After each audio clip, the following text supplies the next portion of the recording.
So it looks like Russia's 2025 offensive is officially underway. And to nobody's surprise at all, it looks like they're focused in the eastern portion of Ukraine, specifically in and around Pokrovsk. So today we're going to take a look at some battlefield updates to see what's happened so far in this spring-summer 2025 offensive and what we can expect going forward. We're also going to take a look at Bakhmut, which 2 years ago yesterday fell to Russian forces. So we'll take a look at, well, straight up propaganda film from the Wagner Group celebrating that event. We've got some updated casualty figures and a look at what Bakhmut looks like today after 2 years of Russian liberation. Thought that was worth highlighting. And last but not least, we've got a Ukrainian motorcycle assault company just announced yesterday. I don't think it's a good idea. We're going to run through it. I think the Russians doing that was a poor decision at baseline, and now we've got Ukrainian troops doing it as well. I still think it's not smart. But nonetheless, let's start out here with a Deep State Map. This is a publicly available resource. We're going to zoom in here to the eastern portion of Ukraine, specifically in and around Pokrovsk. Now, a couple areas to mark on this map. We've got the purple area here. This is territory taken by Russia in 2014. The reddish area taken by Russia since 2022. Green has since been liberated by Ukraine. So this is going to be the focus today, from Bakhmut really down to Pokrovsk, really even less than that, the Toretsk-Pokrovsk area here.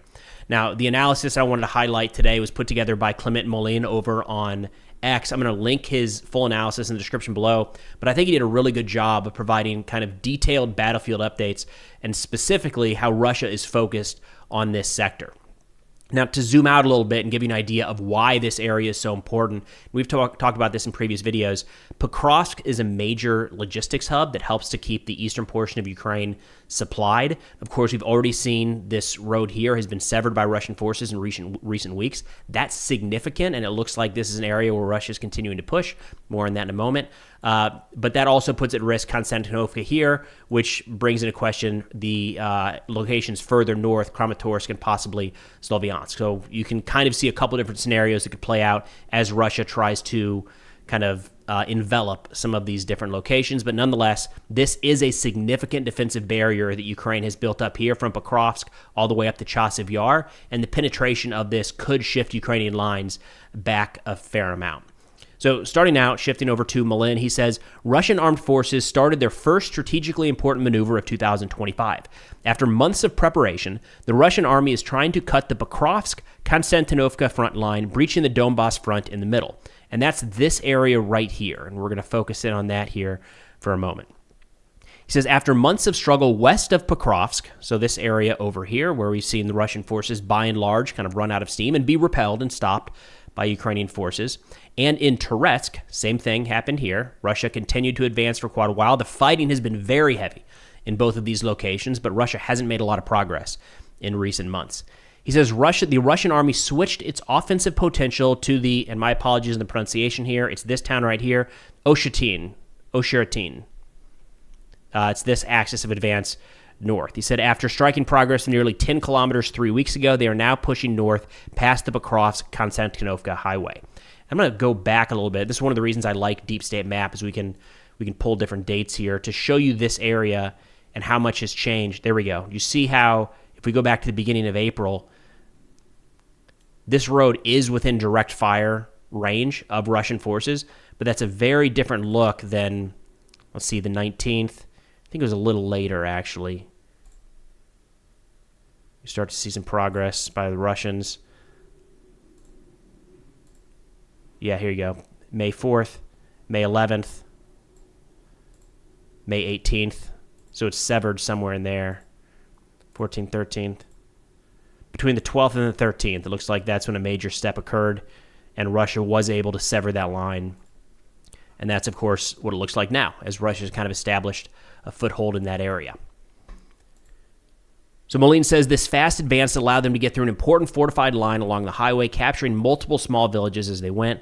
And the Russian entrance into this town here in the west suggests that they might be thinking about trying to encircle Pokrovsk from the northeast.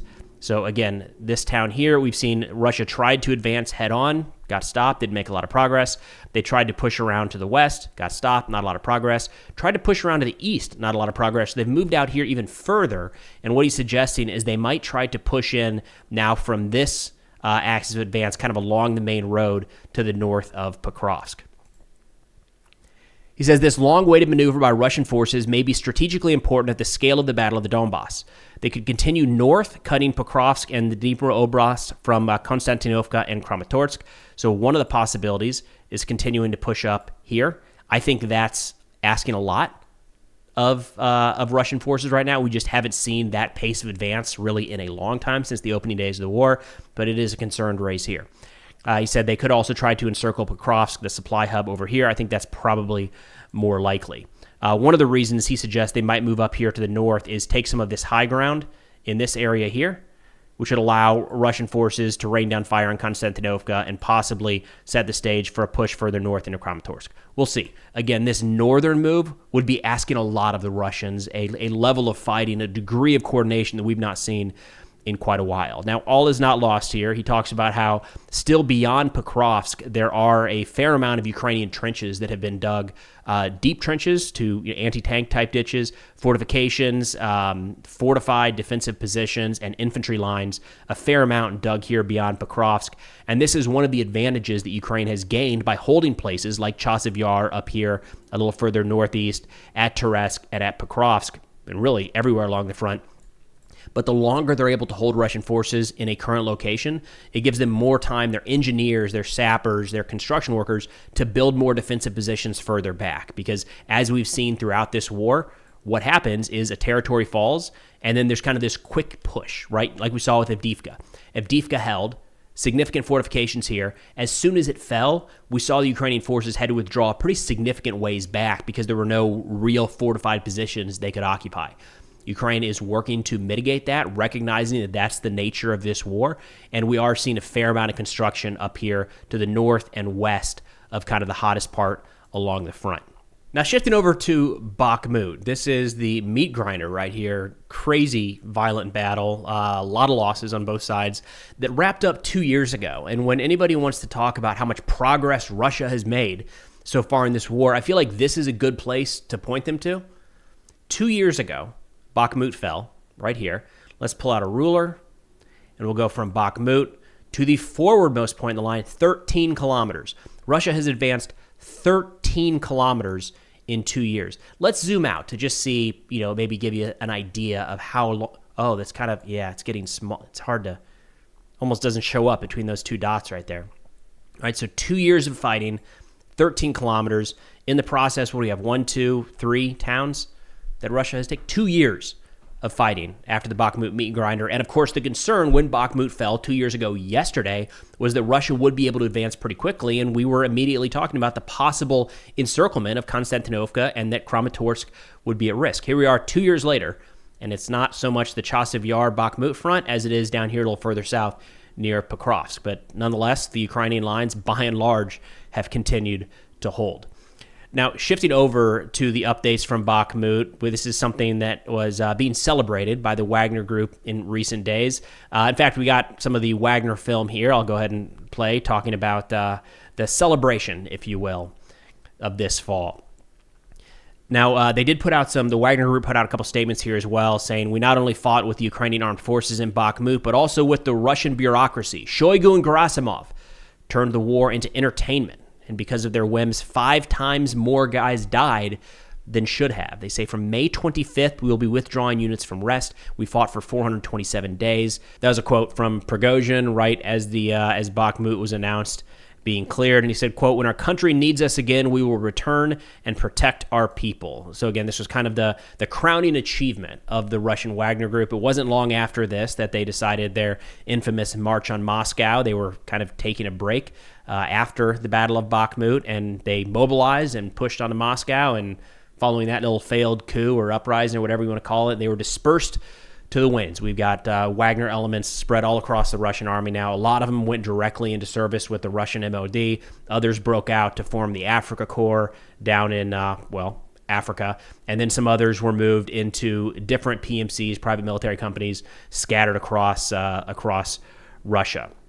But nonetheless, looking at Bakhmut, we also have an update when it comes to casualty figures here. Yevgeny Prigozhin, the leader of the Wagner Group at the time, said that 20,000 Wagner fighters have been killed in Bakhmut alone, with half of those being prisoners. He also reported that they had just as many wounded as killed. So 40,000 total casualties, 20,000 of them killed.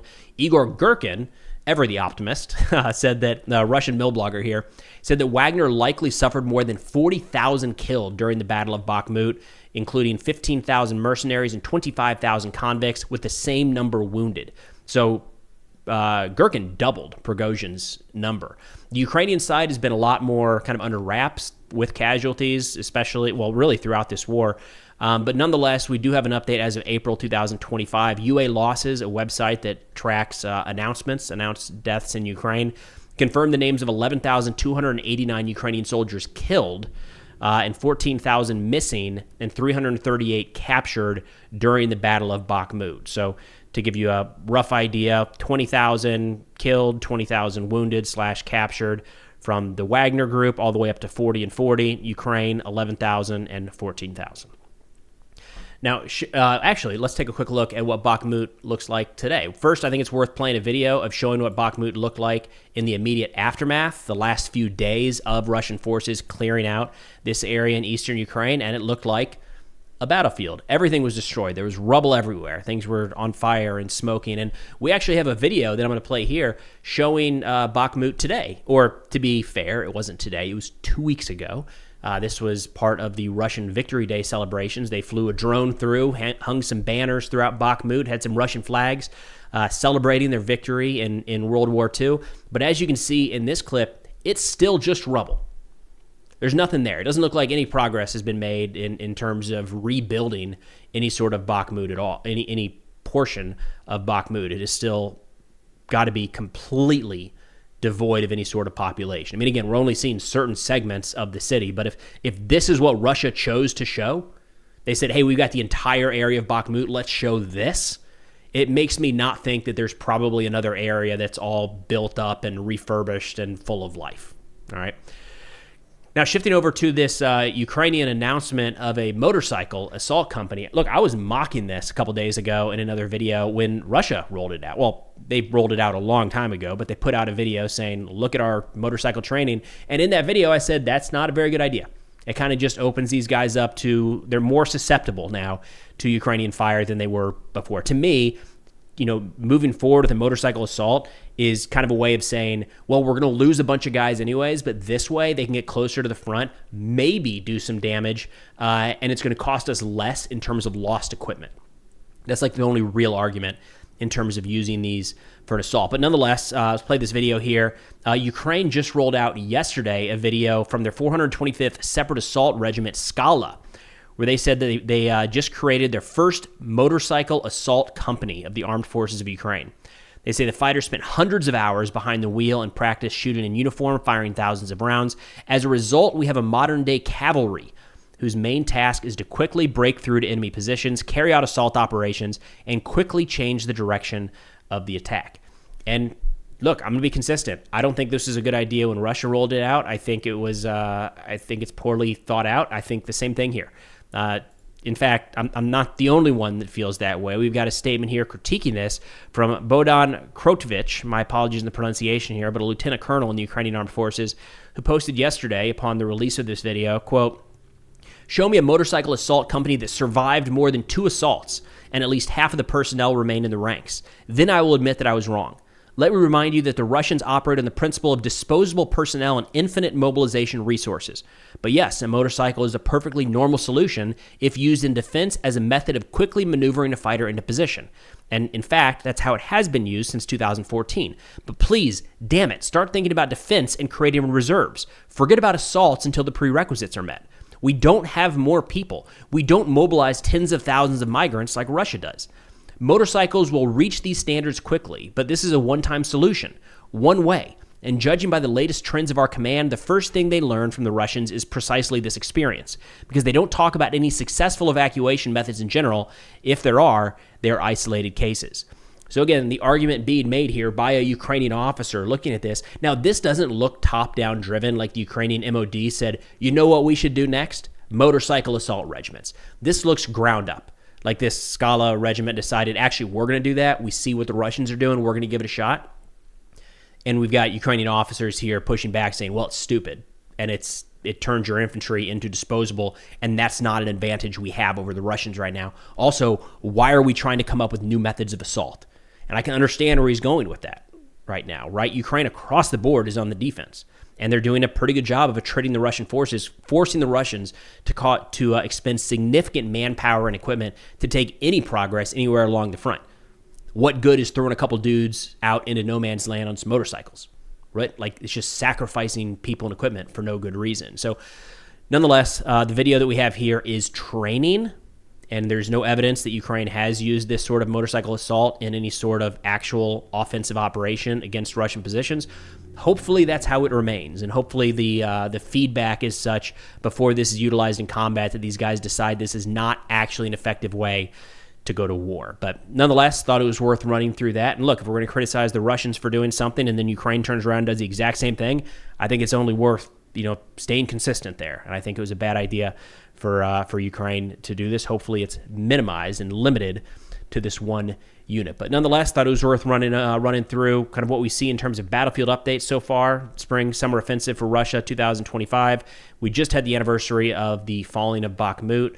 And then, of course, the Ukrainian Skala motorcycle regiment, or motorcycle company, fortunately, not yet a regiment. But anyways, that's all I got for now. Thanks for watching, and I'll see y'all next time.